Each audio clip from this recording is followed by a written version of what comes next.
Hello. അപ്പോൾ എൻ്റെ ഒരു പുതിയ ഷോർട്സിലേക്ക് എല്ലാ കൂട്ടുകാർക്കും സ്വാഗതം. അപ്പോൾ ഞാൻ തമിഴ്നാട്ടിൽ നിന്ന് തിരിച്ചു വരികയാണ്. തിരിച്ചു വന്നപ്പോഴുള്ള കാഴ്ചകളൊന്നും ഞാൻ വീഡിയോ എടുത്തിട്ടില്ല. കാരണം നമ്മൾ അങ്ങോട്ട് പോയപ്പോഴുള്ള അതേ കാഴ്ചകൾ തന്നെയാണ് തിരിച്ചു വന്നപ്പോഴുള്ളത്.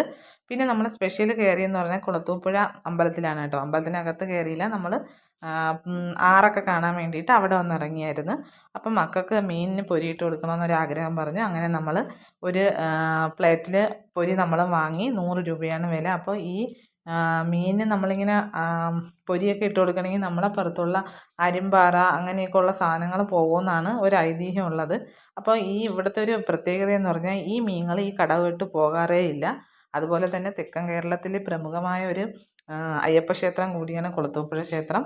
അപ്പോൾ അവിടെ കാണാനൊക്കെ നല്ല ഭംഗിയാണ്. അപ്പോൾ ഇപ്പം പുതിയൊരു പാലം കൂടെ വരുന്നുണ്ട് കേട്ടോ. അപ്പോൾ അതിൻ്റെ ഒരു പണിയൊക്കെ ഉണ്ട്. എങ്കിലും കുഴപ്പമൊന്നുമില്ല. നമുക്ക് കടവിലേക്ക് ഇറങ്ങാനുള്ള സൗകര്യമൊക്കെ ഉണ്ട്. അപ്പം നിറയെ വെള്ളമുണ്ട്. ഇപ്പം മഴ ആയതുകൊണ്ട് അപ്പം മീനുകളൊക്കെ ഒരുപാടുണ്ട്. അപ്പം ഞായറാഴ്ച ദിവസമായതുകൊണ്ട് നല്ല തിരക്കും ഉണ്ട്. അപ്പം നമ്മൾ അവിടെയൊക്കെ ഒന്ന് ചുറ്റിയടിച്ച് കണ്ടു. അപ്പോൾ തിരിച്ചു വരുന്ന വഴി നമ്മൾ ആകെ സ്പെഷ്യലായിട്ട് ഒരു വീഡിയോ എടുത്തെന്ന് പറഞ്ഞാൽ ഇത് മാത്രമേ ഉള്ളൂ. കാരണം ബാക്കിയെല്ലാം നമ്മൾ കണ്ടതാണല്ലോ. അപ്പോൾ ഈ ഒരു തമിഴ്നാട് യാത്ര വളരെ മനോഹരമായിരുന്നു.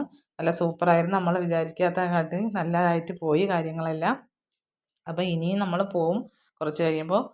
അപ്പോൾ ഇതാണ് കുളത്തൂപ്പുഴ ക്ഷേത്രത്തിൻ്റെ മുൻവശം. ഇത് കണ്ടോ, ഈ ഗോപുരമാണ് മുന്നിലുള്ള കവാടം. അപ്പോൾ ഈ വീഡിയോ ഇഷ്ടപ്പെട്ടെങ്കിൽ എല്ലാവരും സബ്സ്ക്രൈബ് ചെയ്യുക, സപ്പോർട്ട് ചെയ്യുക. നിങ്ങളൊക്കെ സബ്സ്ക്രൈബ് ചെയ്താൽ മാത്രമേ നമുക്കും ഇനിയും നല്ല നല്ല വീഡിയോകളുമായിട്ട് മുമ്പോട്ട് പോകാൻ സാധിക്കുകയുള്ളൂ. അപ്പം നിങ്ങളെല്ലാവരെയും സപ്പോർട്ട് പ്രതീക്ഷിക്കുന്നു. അപ്പോൾ എല്ലാവർക്കും ടാറ്റാ. അപ്പോൾ ഇനി എൻ്റെ കൃഷിയിലേക്ക് കടക്കുന്നതായിരിക്കും.